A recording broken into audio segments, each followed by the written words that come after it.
Saya teringat anak-anak Mbah Yo dawuh,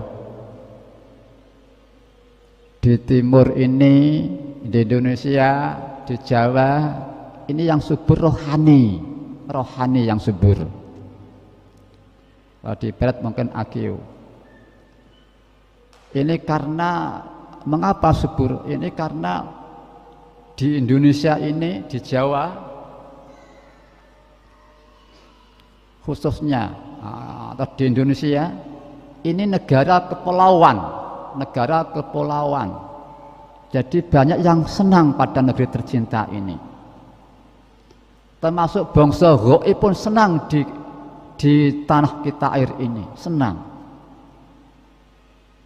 Bahkan mungkin sebelum manusia ada di sini lebih dahulu bangsa Goibnya anak-anak.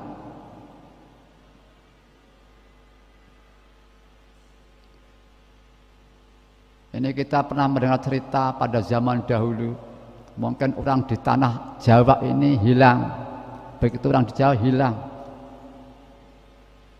maka orang harus kuat rohaninya, batinnya harus kuat. Kalau nggak kuat akan hilang pada waktu itu. Walaupun sudah ditemani Syekh Subagio dan seterusnya, ini lena ya hilang. Maka manusia berbondong-bondong untuk menguatkan rohani. Lah di sini yang banyak rohani manusiawi, rohani yang kebutuhan untuk manusia sendiri, mungkin kekebalan, kekaromahan, keluar biasaan, yang merupakan alat untuk mempertahankan kelangsungan hidupnya. Kalau tidak akan tergilas oleh lingkungan pada waktu itu,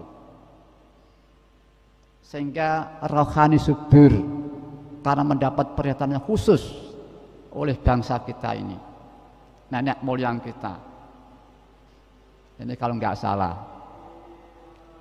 Kemudian timbul kerajaan-kerajaan.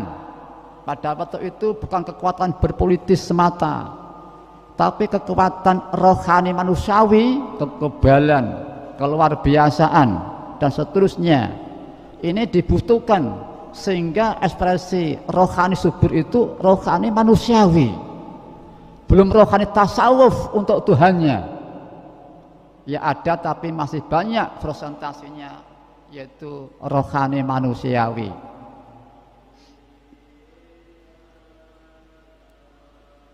Kemudian pada zaman hidup Buddha ada percikan agama, walaupun belum jelas, masih jauh.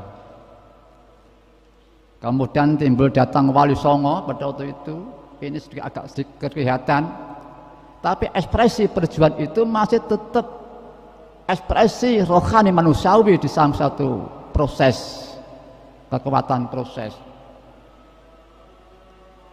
Karena kalau tidak kuat rohaninya, rohani kekebalan, keluar biasaan, kedegdayaan, maka dia akan tidak mampu melangsungkan jamaahnya, dirinya tidak mampu. Apa tidak ada rohani tasawuf para tokoh-tokoh kita? Ya ada banyak, tapi tidak tampak. Ini ada fenomena yang sangat relevan, yang menarik perjalanan tanah air kita. Apa itu? Kita sudah punya kemampuan rohani.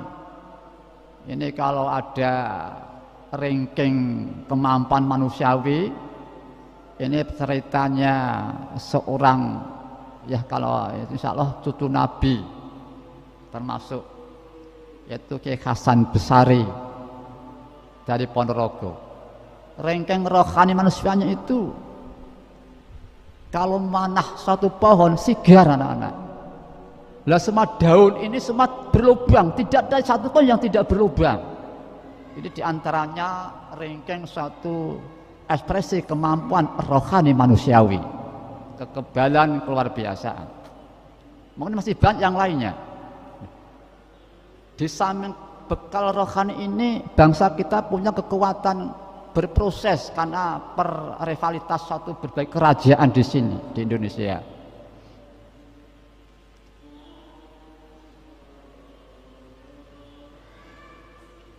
Ya mungkin kalau kanak-kanak mungkin terlalu jauh kami bicara ini, tapi yang penting anak-anak.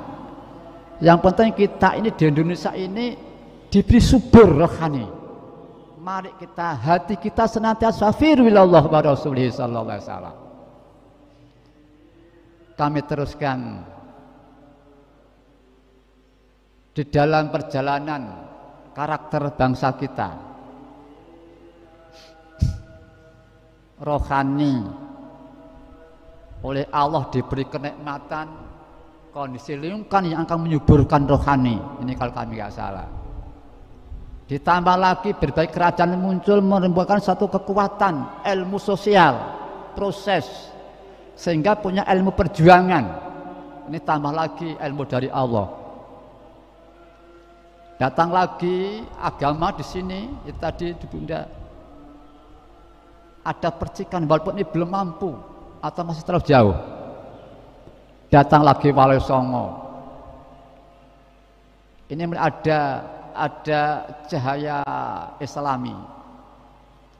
Tapi dalam satu proses perjuangan ekspresi dalam rivalitas satu perjuangan antar agama, antar kerajaan dan seterusnya, ini masih mengandalkan kemampuan sifat manusiawinya, rohani, yaitu kekebalan, keluar biasaan, kekaromahan dan seterusnya. Rohani tasawuf ini hanya dimiliki orang tertentu yang tidak nampak di tengah-tengah masa perjuangan lahiriah. Ini ada fenomena aneh tapi nyata.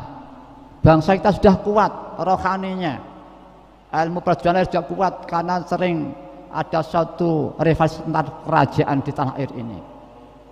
Tapi mengapa di saat zaman Belanda, ibarat orang bersepak bola, yang masukkan gol pal itu bukan kita bangsa Indonesia, tapi adalah datangnya Jepang ke Indonesia, maka Belanda mundur pada waktu itu. Itulah memang dibuat demikian oleh Allah. Siapa? Ya ini kita yakin Sasuke ada kemampuan tasawuf yang dekat dengan Allah, yang berdoa sehingga Allah memberikan perjalanan ini di luar kemampuan perhitungan manusia. Sudah kuat kekebalan dan sebagainya, tapi ternyata tidak mampu mengundurkan Belanda. Tapi fadl Allah menggerakkan Jepang datang di Indonesia, maka akhirnya Belanda itu mundur. Lainnya ada kemampuan suatu, kami yakin ada suatu kekuatan rohani tasawuf yang dekat dengan Allah. Allah mengijabahi doa-doa beliau, kami yakin para mujahid. Ini kondisi bangsa kita. Begitulah Jepang juga demikian. Kita tidak mampu, akhirnya Allah menggerakkan. Ada peristiwa di Nagasaki, Hiroshima, maka akhirnya Jepang atlet di Indonesia ini. Walaupun perjuangan bangsa kita tidak sia-sia, berperan, tapi di sini kenyataan bahwa Allah itu mengegulkan, demikian itu kenyataannya. Ini menunjukkan bahwa Allah punya kekasih-kasih yang tidak ada yang tahu pada kasih Allah yang dikasih itu, yang sudah dijabahi.